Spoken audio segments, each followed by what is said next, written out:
Alright, tuloy-tuloy pa rin po tayo dito sa unang hirit. At alam niyo po ba na 2,000 bags ng dugo ang kailangan kada araw po yan ng Philippine National Red Cross para naman sa ganun ay matugunan po yung pangangailangan ng ating mga kababayan na nangangailangan po na masalina ng dugo. At syempre kung kayo talagang gusto nyo maging healthy lalo, alam nyo ba na ang pagdodonate ng dugo ay napakaganda po para sa ating katawan. Kaya mag-donate na tamang-tama. Ngayon pong araw na ito ay titignan natin kung paano nga ba yung tamang procedure talaga ng pagdodonate ng dugo. Makakasama po natin ngayon dito si Dr. Gloria Lorenzo ng Philippine National Red Cross Quezon City Chapter. Ganyan din si Armon Lingat naman ang project staff ng Kapuso Foundation, which incidentally mga Kapuso, meron tayong bloodletting project nitong darating na Biyernes. Pero bago ho yan, simulan na natin. Doktora, ano nga ho ba talaga yung mga dapat hong tandaan pagka tayo ay magdodonate ng dugo? Pagka magdodonate po kayo ng dugo, bago ho mag-donate, kailangan nakatulog po kayo ng 5 hanggang 8 oras. Hindi po nakainom ng alcohol within 24 hours. Okay. And healthy po, walang sipon, walang ubo, at least 50 kilograms pataas. Alright, nakikita ho natin ngayon syempre may mga volunteers na tayo dito na magigiting, talagang nagdo-donate ng dugo. At kabilang dyan syempre si Attorney Gabby Concepcion na ngayon ay nagre-register na dito. Attorney Gabby! Congrats! Ang galing mo! Talagang ginagawa mo to, Attorney? Actually, the first time I did it, kasi mas takot ako sa needles. So, to overcome that fear of needles, inupo ko talaga yung sarili ko sa Red Cross na nagba-bloodletting. A million years ago sa UP. Pero ever since, merong mga like a friend or a relative who has needed blood. At besides, sabi nila na maganda naman daw talaga for the health to donate blood every once in a while. So, ngayon, medyo kinakabahan ulit ako pag nakakita ng needle. Kaya siguro, panahon na naman para mag-donate. Oo. At saka ito mga Kapuso, alam nyo si Attorney biglaan lang to. Hindi to plinano. Samantala nakikita rin natin ang ating Kapuso star at model na si Benedict Campos. Ayan, na nagpapakuha na, nakikita ho natin. So Doktora, describe to us naman ito hong ginagawa ngayon kay Benedict, no? Nanggaling na po siya sa registration, blood typing, ngayon po physical examination, and then blood extraction na po. Alright. Sige, i-plug na natin ang ating bloodletting project, Armon. Iniimbitahan po namin kayong lahat this coming August 12 sa Commonwealth, sa Evergotesco. Doon po tayo magkita-kita, no? Anong oras po yan? Yan, magkikita po tayo ng 9 o'clock hanggang 6 p.m. po ang registration. Okay, 9 to 6 p.m. ang bloodletting project po ng Kapuso Foundation dyan sa may Evergotesco Commonwealth. Evergotesco po, Commonwealth. At ito ho ay sa darating na Biyernes na. Tama po yun. Alright, maraming salamat sa iyo, Armon, at saka kay Doktora. Meron kayong mga tips pa na gusto nyong i-share sa ating mga kababayan? Mag-donate po kayo ng dugo dahil marami pong nangangailangan ngayon, lalo na po panahon ng dengue. And then, maganda po ang pagdodonate. Napapalitan po ng bagong red cell ng ating katawan. Alright, thank you very much, Doktora. At ngayon naman, puntahan na natin si Maring Susan na nagje-jetta naman. Nagje-jetta daw. Okay yan, mga Kapuso. Importante ho malaman natin yung ating blood type. At alam niyo ba na kung ano yung ating blood type? Meron daw mga tinatawag na diet para dyan. Ito tinatawag na blood type diet. Ngayon makakasama natin si Denver Calayo, isang registered nutritionist at dietitian. Good morning, Denver. Good morning, Miss Susan. Yes, so meron tayong 4 na type ng dugo, no? Type O, yan, yung type O ako di ba? So itong nasa harapan ko na to, ito yung para diet para sa mga tao may type O na dugo. Opo, dito makikita po natin, meron po tayong klase, 4 na klase ng dugo. Blood type diet. Klaruhin ko lang po muna, itong diet pong ito ay hindi po nanggaling sa akin bilang isang nutritionist. Okay. Kundi galing po sa isang naturopathic doctor na na-discover niya po ito. Dapat daw po, kung ano yung klase ng blood type ninyo, yun yung susundin ninyo. Na pagkain. Na pagkain. Okay. So sa blood type, sa type O, yan, gaya ko. Ikaw, ano ka ba? Teka lang, lubi ako Type A ako Type A, naman ganito, vegetarian lang? Denver, dito sa type O, paano pag type O? Okay po. Anong klase mga pagkain to? Sa sinasabi po dito sa blood type O, ito po yung mga carnivorous type. Dapat more of protein yung ating kinakain. Mas maprotina. Ito sa Sabi po. seafood? Ang swerte Opo, mo, Mare. seafood, kasama po yan dyan. Oo, okay. And then ito para sa type B. Ito po yung ating blood type B. Pinaghalo po ito. Omnivore nga po. Omnivore. Pinaghalo yung vegetarian, pati po yung carnivore diet. So Oh. may kasama na po tayong karne, tapos gulay po. Kasama itlog. Oh, so may protina ka pa. May protina ito pa rin po. ito naman yung rare type ng dugo, yung type AB. Type AB po. Yes. Sa type AB, pinaghalo din po yung blood type A saka blood type O. Okay. And then, pinapaiwasan lang daw po dito. Sabi nga po na nakadiskubre na doktor, iiwasan daw po yung mga alcoholic beverages. Okay. Sa AB yan. Sa Sa AB, AB. po.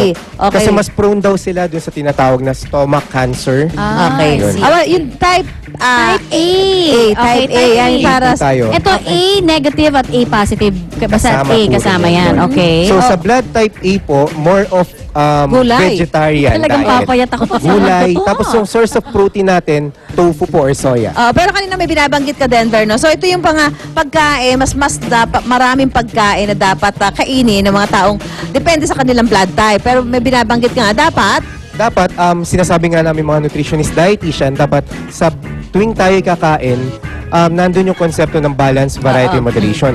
Sasabi nga namin yung blood type, mas importante ito kung magkakaroon tayo ng blood transfusion kesa sa pagkain. Okay, Mas okay. magandang alamin yung blood type for blood transfusion kesa sa pagkain natin. Oo, yes. Pero ito, gaano ka-effective to na pag ginawa mo talaga? Kasi ang daming... Pag sinunod ang daming, mo.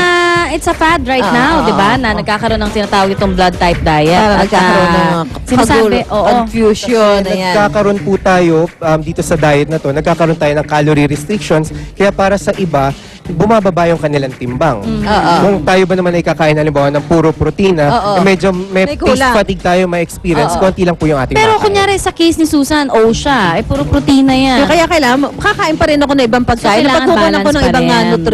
nutrients, Okay. di ba? Ayan. Balanse pa rin po. Balanse pa rin ang pinakasusi para sa isang malusog na pangangatawan. Okay, Thank Denver, maraming salamat. Denver Calayo po, isang registered nutritionist and dietitian. Ngayon naman, naku Mare, puntahan muna natin si attorney doon. Dahil attorney. kukunan na siya ng dugo, attorney. Ay, naku, ang tapang nitong si attorney. Oo.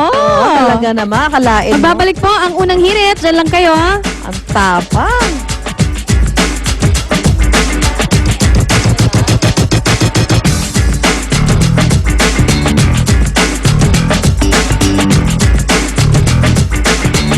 Maraming salamat sa aming sponsors, Ultra Mega Supermarkets.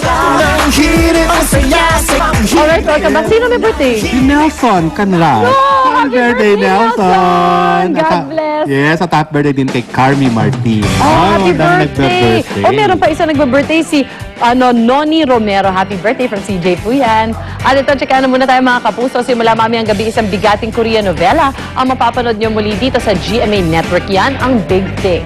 Tungkol saan ba itong big thing at sino-sinong Korean idols? Naku, magugulat kayo. Sino sa mga idols niyong Korean stars ang bida rito? Yan ang alamin natin. Watch this.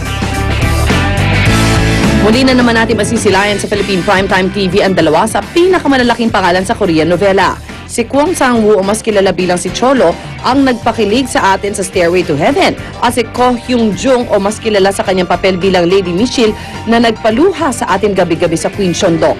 Magsasama ang dalawang bigating Korean star sa isang world-class drama series na umani ng maraming parangal noong 2010 sa South Korea, ang Big Thing. Ang Big Thing ay kwento ng isang may bahay at TV host na si Maureen at ang kanyang pangarap bilang maging kauna-unahang babaeng presidente ng South Korea. Magsisimula ang istorya ni Maureen sa kanyang paghahanap ng hustisya para sa kanyang pinaslang na asawa. At sa kanyang paghahanap ng katarungan, magiging bahagi siya ng magulo at maduming mundo ng politika kung saan masusubukan ang kanyang pagkatao. Kaya mga kapuso, samahan natin si Maureen at sabay-sabay nating tutukan ang Big Thing sa GMA Telebabat. Mamayang gabi na yan pagkatapos ng Time of My Life.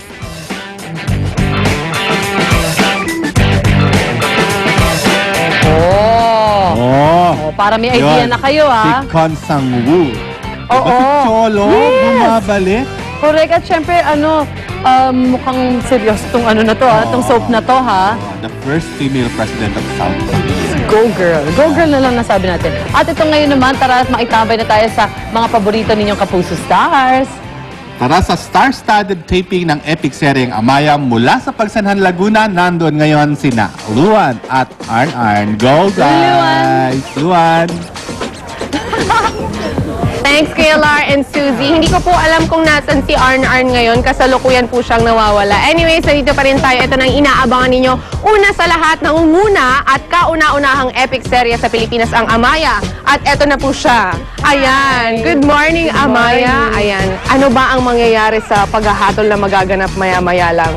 Nako, yan ang pinakamabigat na desisyon na hindi ko alam kung anong ipapataw sa akin. Kaya Siyempre, yun na yun. wait lang. Kayo niloloko nyo ako eh. Ulit. Take 2 pero live. Ayan, ito yung pinakamabigat na mangyayari na desisyon na gagawin sa akin na hindi ko rin alam kay Mang Gubat kung ano ba ang ibibigay niya sa akin.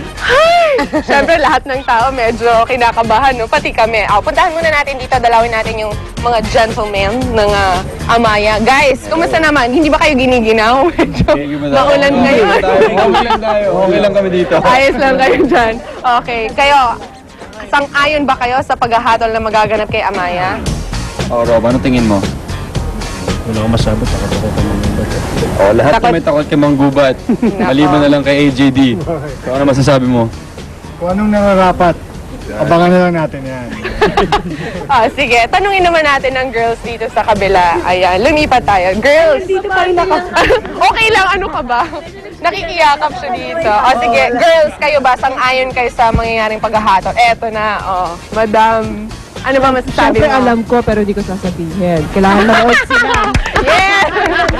Diba? Alam ko na pero di ko sasabihin. Hindi rin nila alam. Wala silang alam lahat. Hindi natin alam lahat, kaya abangan na lang natin. So sige guys, imbitahin na lang natin ng viewers natin na... Sige, eto, si Amaya. Siya nga pala, babatiin ka nga pala namin. Sabay-sabay naman tayo. Happy birthday! Si Miss Camille muna po, ayan. Paki-close up po. Happy birthday! Ang dami palang may birthday. Ayan, ano pa ba ang ihahandog natin sa kanila? Ang daming twist. Madami. ang daming Tsaka mangyayari. marami pa rin ang hindi nakakaalam na pagkatapos na kami ng 24 oras. Sana po, ayan, subaybayan niyo po. At marami pang mangyayari dahil hintayin niyo magiging wire na si Amaya. Ayan. Papatayin ko na kayong lahat. Hindi na pala sila kay Raha Manggubat matatakot. Sa'yo na. Alright, so guys, dyan lang po kayo dahil magbabalik pa po ang unang hirit. Alright! Si Direk! Pinapatay si Direk. Hi, Direk! Good morning po! Good umaga!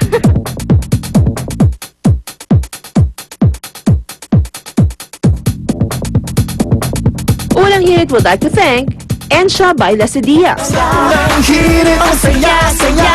Sa unang hirit, unang hirit, unang Walang tigil ang balita, gimmick at saya. Kasama ang unang hirit at PS Bank Debit Mastercard. Ay, ang init ng araw. Skin ko dark na. Oh, too dark. More lights! Next! Wow, ang puti! So bright! Oh, walang ilaw muna! Beautiful! Try this. Black and White Intensive Whitening Lotion.